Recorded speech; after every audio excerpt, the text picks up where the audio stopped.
Welcome, Annie Collins here for Brutus Monroe. Today we're going to create this lovely floral fall card. Let's go over the products I use. We have a nice variety of misting and watercolor products and embossing products. I'll go over those with you in a second. But first, let's go over our main feature, which is the Fall Florals stamp set. These are 44 pieces. You have two large florals here, sunflower and a mum, and some smaller ones, and a large variety of leaves. We're going to use most of these today. You also have a single acorn and an acorn with some leaves. Just beautiful. We're going to use some of these larger leaves on our thing, in our card. We have some wonderful sentiments like happiness blooms from within. If friends were flowers, I'd pick you, wishing you brighter days. Smile and don't stop believing. Yep, that's the one we're using today. If you're thinking of that Journey song, me too. Okay, so we're going to use our embossing ink and embossing powder in Gilded for our leaves. I'm going to use our main 3 leaves. We're going to use a variety of the other ones with our Raven Detail ink. And for our background, we're going to use some misting. So we're going to use our Chroma mist in Lilac Purple, Candy Apple Red, and Bumblebee Yellow. We're going to create some wonderful background with that. And then to watercolor our leaves, we're going to use the 3 Chroma mist and a little bit of the Aqua Pigment and yellow green. I'm going to bring in some of that Gilded just for some splatter. So we're going to set this to the side, and I'm going to show you the cardstock papers we're going to be using. We're going to use Match Mama's cardstock for our card base. So that's that. I already have it scored and ready to go. Some brown cardstock, that's 80 pound weight. 80 pound weight in this pumpkin orange, which I've die cut the little strip for our sentiment. And then I have this in my stash for a long time. This is treated watercolor cardstock. It's got texture on it. It's got like a woven texture. And then of course Aqua Pigment cardstock. So let's jump right into it. I'm going to use the Chroma mist in Bumblebee Yellow, Candy Apple Red, and Lilac Purple to mist my background. I'm just going to keep spraying them until I get the color how I want it. I want it to look like gradient from that red to that yellow, basically how your leaves turn in the fall. The way I used to see them when I was a kid. I live in Florida. We don't have much for leaves changing here. They're always green or dead. That's what we get. So now I'm going to bring in my stick and stamp mat, and I keep one just for stamping and one that I keep for all my gels and mediums and such. For the one for just stamping, I'm going to put that in my stamping and my misty, and then I'm going to use all the little leaves that are in the stamp set to create a little cluster on the bottom of the darkest part of our panel here. So I'm just going to place them all in, arrange them how I would like them, and then I'll use our Raven Detail ink to stamp them. Now this cardstock is textured. It has like a woven thing on it. I don't know what it is. I'm assuming it's like threads or such in it, and it's treated to take lots of moisture for like misting and stuff like that. So I'm gonna have to stamp these leaves a variety of times, several times, to get that nice dark rich color that I want to show up here. See, and then the texture throws it off a bit. It's okay, just keep stamping it till you get it how you want. I apply a little more pressure. Now we're getting it. Once we have that, I can start filling in all those little open spots.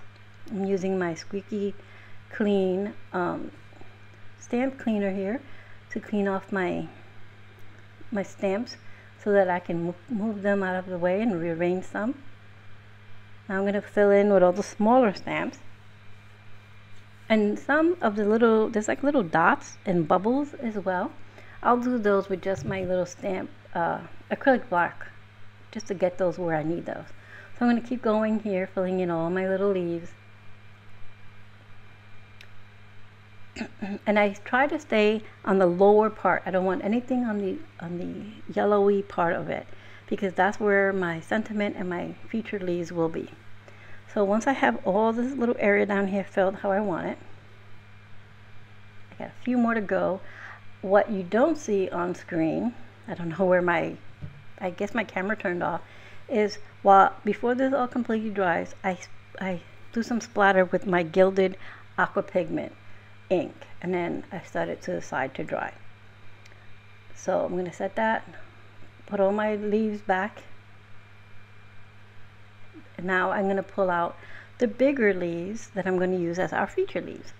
So I have some Aqua Pigment cardstock here, and I'm going to dust it off with some anti-static powder, because I'm going to be embossing on this cardstock. So I'm going to place that also onto my stick and stamp mat, arrange my leaves on here, and then I'm going to ink them up with our embossing ink, stamp them,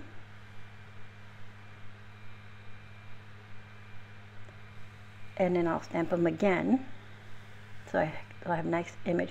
No, you can't see anything because it's clear sticky ink, but once I add my embossing powder on it, you will see what I'm talking about. I'm going to move my stamping platform out of the way, and here they are. I'm going to go ahead and clean up my embossing powder, and again I'm using Gilded embossing powder. So I'm going to go ahead and heat set this. Get my heat tool, I heat from front and back just to make sure that it's nice and even.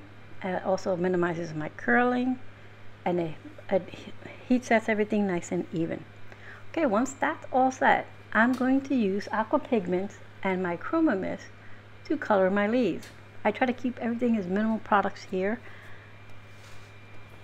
So I'm gonna get my Aqua Pigment mat, my Aqua Pigment palette, I should call it, and I'm going to put a little bit of Bumblebee yellow, yellow green Aqua Pigment, Bumblebee yellow and Chroma Mist in Candy Apple, and in Lilac purple.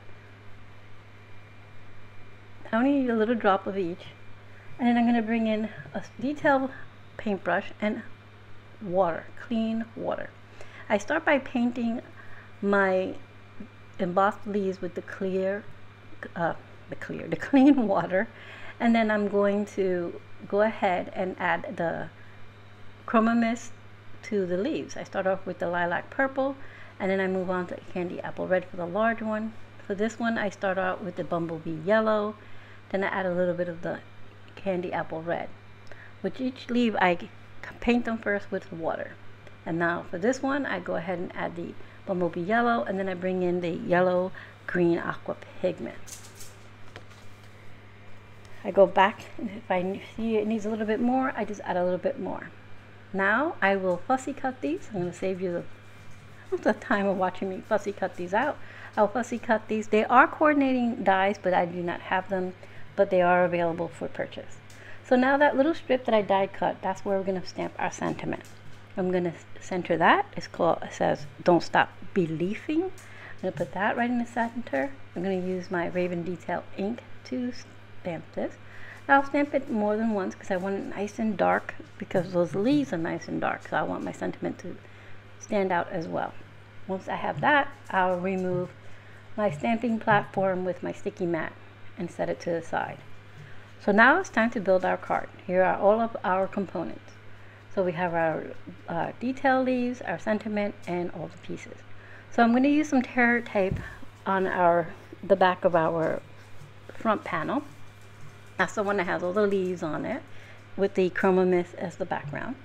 And I'm also going to use some Barely Art glue. I'm going to use a combination because this is a canvas cardstock, so it's a little thicker and it's warped a bit. So I'm going to go ahead and adhere that to my orange cardstock. Now I'm going to use some Barely Art glue on the orange cardstock and adhere that to our brown. Now we have our full front panel. We're going to adhere our full front panel to our card base. And our card base is made from Not Your Mama's cardstock, so it is a nice and heavy weight. So here are our feature leaves, and I have some foam adhesive behind each of those. I'm going to add some foam adhesive behind our sentiment. I'm going to center it lower here, just amongst the leaves. Once I have that, I will now adhere our embossed leaves. At first I thought I was going to put that one there and move it across, but I figured that's the bigger one and it's got the darker color. So I'm going to move that to the center and place the other two next to them. So I fix my I moved over my main one, and I'm fixing the little stems of the leaves. I'm putting a little barely art glue because I want them to adhere onto the sentiment. And I'm going to add this last yellow one here, and I'm going to put that to the right of it, the yellow orangey one. Once the leaves are set, I'm going to bring in some sequins in fall colors, the orange, greens, and maroons, and some gold. So as you can see, my ink splatter has been done. Like I said, for some reason, that's the only thing you missed. I guess my camera turned off and I didn't realize it. But the ink splatter is done with Aqua Pigment and Gilded, and I just put some gold splatter all the way around, just for extra interest. So once I adhere these last few sequins, we should be close to done. And I just kind of mix them in throughout the leaves on the bottom panel and a few on the top. And there, our card is finished. So you have the beautiful gilded leaves on the top and some gilded colors on the bottom. So let's go over the products we used. We used the Fall Florals, Aqua Pigment in Yellow Green and Gilded, Chroma Mist in Red Apple, in Lilac Purple, and Bumblebee Yellow. We used our embossing ink in Gilded Embossing Powder and our Raven ink. I know I rattled off a lot of things. I'll make sure to have everything linked in the description box below.